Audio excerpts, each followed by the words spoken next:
How are you doing, Fish Tank fans? I'm Moto Co. And if you don't know, I'm taking up the challenge of committing to daily overviews of the Fish Tank for the remaining 3 weeks of the show since Lotan quit doing them. I figured I might as well give it a shot. Now this is the day 22 overview. Please give me any feedback in the comments for what I can do better going forward, since it's my first time really doing something like this.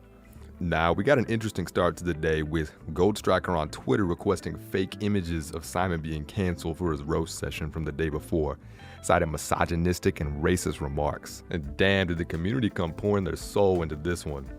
Hundreds of fake screenshots, Reddit posts, and clips got submitted to make it seem like the media really did care about the small gig comedian's 8-minute bit on a live reality show. One guy even went as far as to develop a functional link all about Simmons' cancellation. Soon after, Mr. Gold Striker enters the house and drops the bomb on Simmons, taking him into bedroom 2.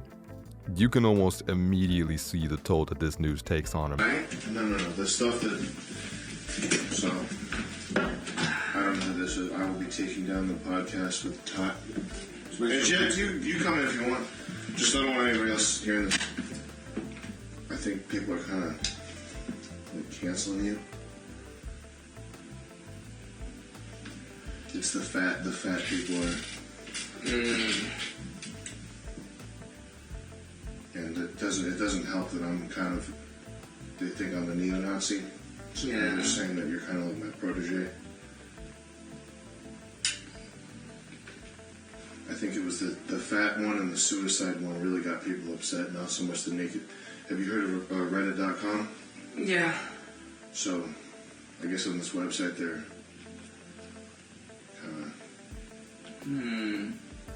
it's all over r/comedy. That's the comedy version of the website. Now I know how Joe Rogan feels. Yeah.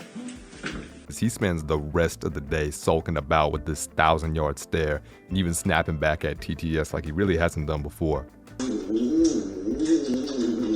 your mom. Fuck your mom, dude.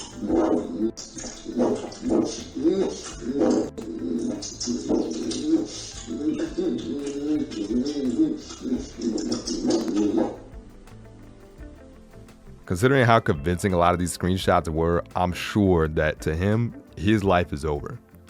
Our boy Chris does come in to try to cheer him up, but it really does just seem like Simon is completely out of the game right now. This honestly may be their most successful psyop yet, because Jet has made it clear that they have no plans of breaking this bit just for Simon's sanity. I'm hoping that Simon just doubles down here because that can really be better for him in the long run. Now, during Gold Striker's visit, he does also give Fatty a pretty short heart-to-heart about how he can rebrand himself and grow back to his previous relevance. There's really not much, but it does give you an idea of how much Sam does really seem to like the kid and wants him to succeed. Unlike iDubbbz, the man who Fatty worked with to make a 25 million view documentary.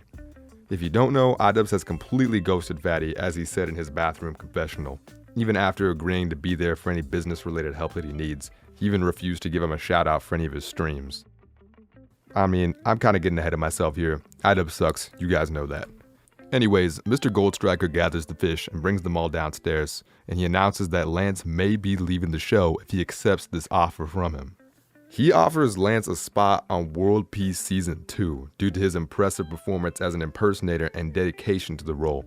Have you heard of World Peace? No. Well, it doesn't matter. You're gonna like it. I got 2 guys. These guys, Charles and Eric, they're like straight dry. They sort of have a. You're gonna come into the fold and just be very funny. It's a sketch comedy show. Not that big of a deal, but I think you're gonna compliment me and my buddy Nick. We're kind of like the crazy ones, and then sort of the. It doesn't. I'll try to sell you on it later. We'll figure it out. You're gonna like it though. If you want to do comedy, that's what I want to offer you. I want to just bring you into my other project that I'm shooting right now. This has been blowing people away because nobody thought that somebody would have a chance to work with MDE officially with their biggest project yet coming from the Fish Tank. Needless to say, Lance accepted the offer, and he was soon after driven over to Nick, supposedly, to help him review a script and start to go over lines. Now, there's been some pretty interesting speculation about this, and I really do think it could be another psyop towards Vance, because if you guys don't know, Vance has pursued sketch comedy for years with a brand called Triple Buck Empire that him and his friends made, as well as done some strangely familiar bathroom selfie videos, which we all know who that reminds us of. I can only imagine the sting that he felt knowing his literal doppelganger gets a slot on the most premier niche sketch comedy show in the world, and he's just stuck in the tank. Vance does seem like a tough nut to crack though, so I'm sure he'll be fine. Goldstriker then takes Letty into the confessional booth to discuss the value of her lost goods, and yeah, this goes over about like you would expect. She names off a ton of items after originally telling Jet that they were worth thousands of dollars. She's now telling Goldstriker that it's worth like $500. Once again, Letty making L's for herself. Sam is sure that there's no way that that's how much everything costs, but he seems to oblige somewhat and says that he'll see what he can do. I don't even know if anybody in the production crew remembers, but Damiel literally gave Letty $500 for the damages. So I'm sensing some double dipping going on here. What do I know? So next up, we have a brilliant self-defense seminar put on by our most physically capable fish, Chris. Or as it really should be called, the Choking and Dragging Seminar.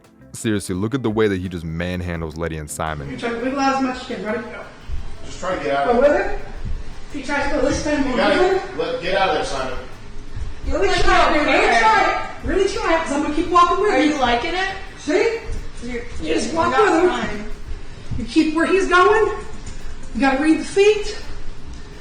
See what I mean? He's walking with me. Can I This help way. you? You give it a shot if you want. Elbows, lady, come on. Yep. See what I mean? She's got no leverage. She's completely at my control.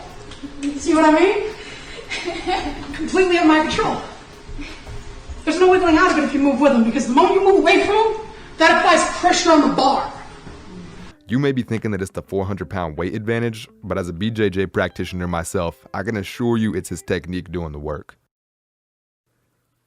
He also gives a couple of Midwestern secrets of evading sexual assault. As Chris puts it, tugging on any sexual organs will hurt enough to get them to let you go. Soon after, all activities were put to a halt with a surprise introduction of another new freeloader, Ella. Very clearly hand-selected to drive viewership and TTS up. You know what I'm saying here. Chat immediately became convinced that this was now a white Josie clone with her supposed stimming, baggy clothes, and subtle quirks. The community did kind of start to change their minds on that though, because she's been a lot more talkative than Josie ever is and made herself out to be somewhat basic. So now there's division over her just being a less manipulative version of Letty.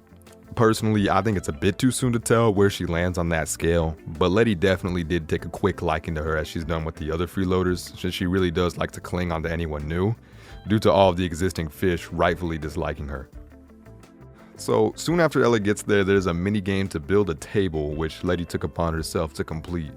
And it was actually kind of depressing to watch. She has no idea how to put this thing together, and even took Ella into the garage to help her with it, where they tried to saw the wood with a steak knife.